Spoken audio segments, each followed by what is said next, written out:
Madam President-elect,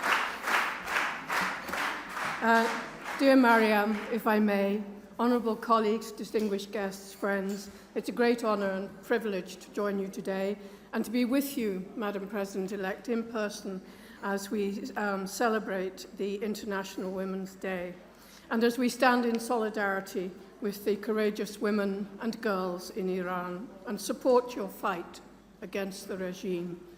You described that fight, Madam Rajavi, with such eloquence today. You spoke of so many murdered women, including your own sisters. We remember them.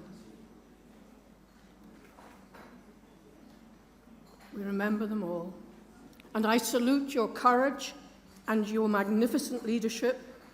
You are indeed a voice for change, a force for change, and that change will come.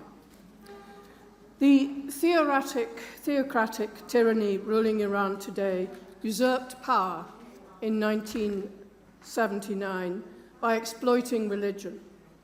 Since then, it has used the same false pretext to enforce gender oppression, apartheid, and marginalization of women.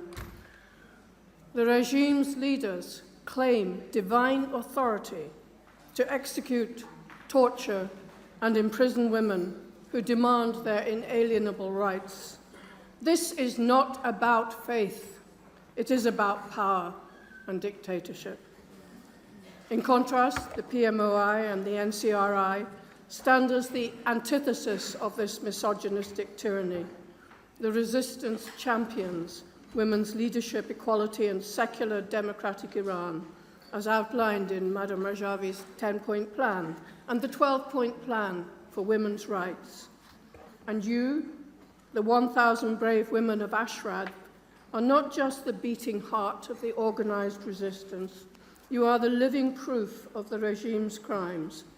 Many are former political prisoners and survivors of torture, witnesses who ultimately will end the regime's impunity. And that is why the regime has tried to silence them for the last decades. Not just with imprisonment and executions, but with rocket attacks when they lived in Iraq, and with propaganda and character assassination. Why? Because the regime fears the truth and the organized resistance. As these women are heard, the regime's misogynistic rule will crumble.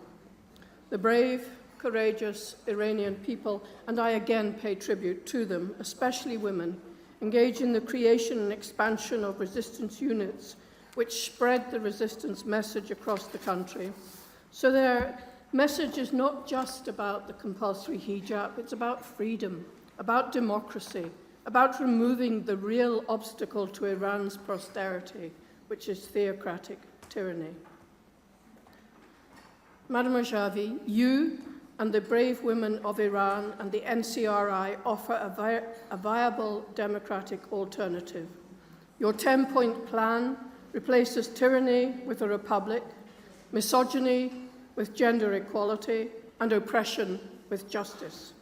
That is why the regime fears you, because you offer a real path to victory. I am proud to be one of hundreds of cross-party members of both houses of the UK Parliament supporting you today. Many more, as we have heard, across Europe and the world stand with us. And it's important to say this: neither Shah nor Mullah in Iran is not just a slogan. It has a history.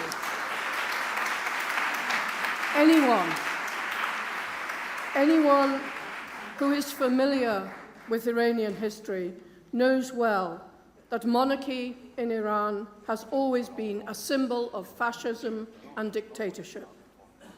Comparing the monarchy in Iran with the UK or other European countries is a big mistake. Iranians are against all dictatorships, be it the Shah or the theocratic dictatorship. They want a free, democratic republic.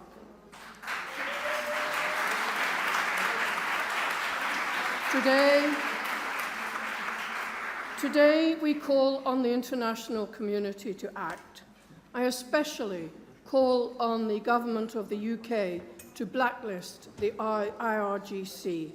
Most recently, at the end of January, I wrote to the government asking them what their plans were.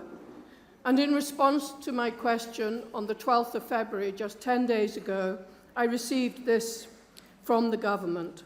They said, the UK has sanctioned the IRGC in its entirety. And the government said, they said that they continue to consider what further steps may be taken to deter Iran's malign activity. My answer to them is, hold the regime accountable, amplify the voices the regime seeks to silence, the women of the resistance, the women of Ashraf, and the women of Iran. We have seen them work so well with all the men here today, in their actions and in their words, and I thank the men too for all that they are doing to support these women, supporting them with courage and supporting their courage. Their fight